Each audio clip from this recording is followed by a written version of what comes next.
read, but by simply asking yourself questions when reading, it can exponentially increase the amount of information you retain from that book. I never just picked up a textbook and started reading it without regularly asking questions throughout, because if you're just passively reading rather than actively reading, you're wasting your time and you're not studying smart. You need to engage your mindset where you're more receptive to the information you're reading. When I was reading a thick, heavy textbook, I would make notes on a separate piece of paper, and I'd put a line down the middle of the page, and on the left side I would make notes, and these would just be the most important snippets of the text that I thought might be useful for the exam. On the right side, I'd have my own thoughts and questions on what I just read. And Jim Kwik talks about this method of retaining information from books quite often. He says that there are three main questions you should be writing down on the right side of the page. The first question is, how can I use this? And so it forces you to link pieces of information from the book to the bigger picture. How does the information that you just read link in with the knowledge that you already know?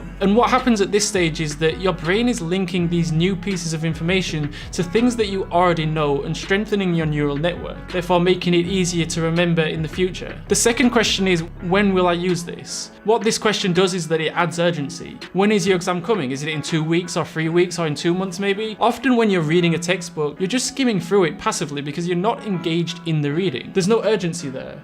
And the reason why so many students are cramming 24 hours before the exam is because there's a sense of urgency. You know you need to get that material memorized before the exam the next day, so that's why you're far more engaged. And by asking the question, when will I use this, you're adding artificial urgency to your studying because you do have a deadline, usually your exam date, but it's all too easy to forget this when you have weeks or even months to study before the exam. And the third question is, why must I use this? Because if it's not a must, then there's nothing compelling you to do it. So it could be because the notes that you just wrote down could be the answer to a certain question in the exam, for example. If your lecturer has asked you to read a certain chapter in a textbook, there's usually a good reason why they've recommended it. And that reason could be because the content in that chapter is likely to come up in the exam. The second study method you should be using to study smarter is spaced repetition. And spaced repetition is where you memorize some information and then a period of time later, maybe a couple of days or 1 week later, you come back to it and you reread it to reinforce it in your memory. And this was the single most effective memorization technique I used at university. It saved me so much time because I didn't have to spend hours trying to memorize each individual piece of information. Instead, I would just memorize it for a few minutes until I just kind of remembered it. And then a few days later, or sometimes just a few hours later, sometimes a few days later, I'd come back to it and reread it. And a few days after that, I'd do the same. And it saved so much time. And honestly, it's a really stress-free way of memorizing information because you're not spending hours getting stressed out over why you're not able to memorize and retain your study material. Spaced repetition takes advantage of what is called the spacing effect, which was a phenomenon first identified by Hermann Ebbinghaus way back in 1885 in his book Memory, A Contribution to Experimental Psychology, which suggests that active recall with increasing time intervals helps the brain process and retain information. So when trying to memorize some of your study material, you might read the material, then come back to it 6 hours later, and then again 24 hours later, and then after that you might come back to it in 3 days.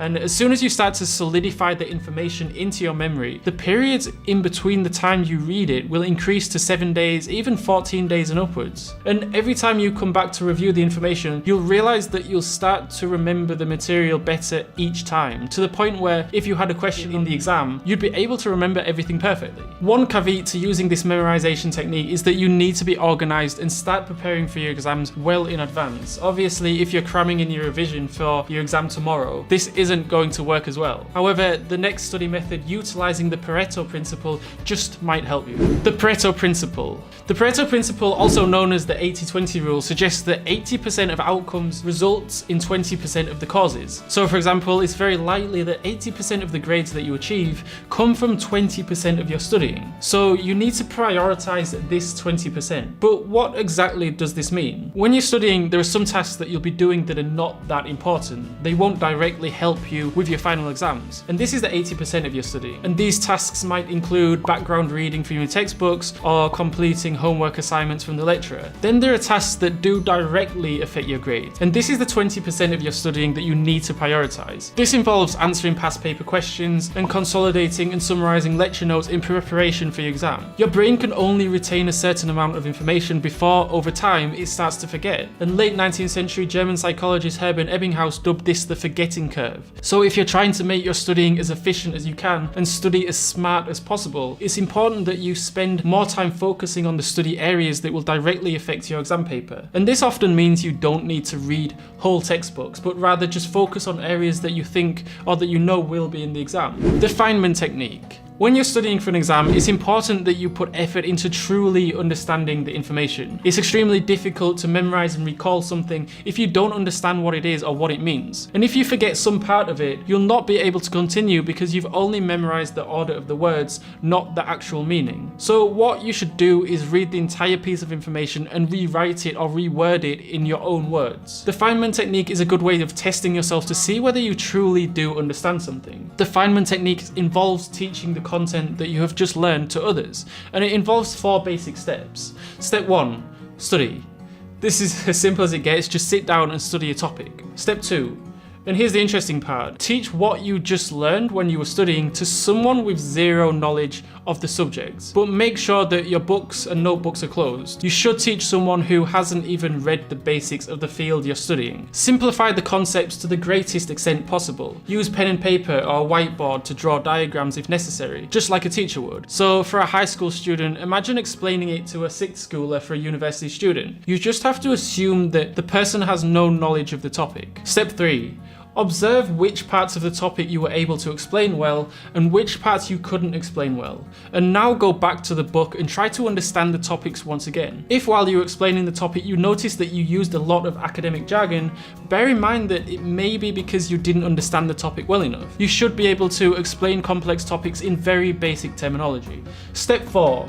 Repeat the above mentioned steps until you can explain the topic without any gaps or use of jargon in your explanation without opening your book. Several studies have shown that students have better memory and recall abilities when they have the expectation that they will have to teach it to someone else. And it makes sense because a teacher not only has to learn the information for themselves, but they also have to know the material well enough that they can explain it in a very simple terms. They also have to be ready for any question that might be thrown at them. As Richard Feynman once said, the first principle is that you must not fool yourself, and you are the easiest person to fool. So now you know how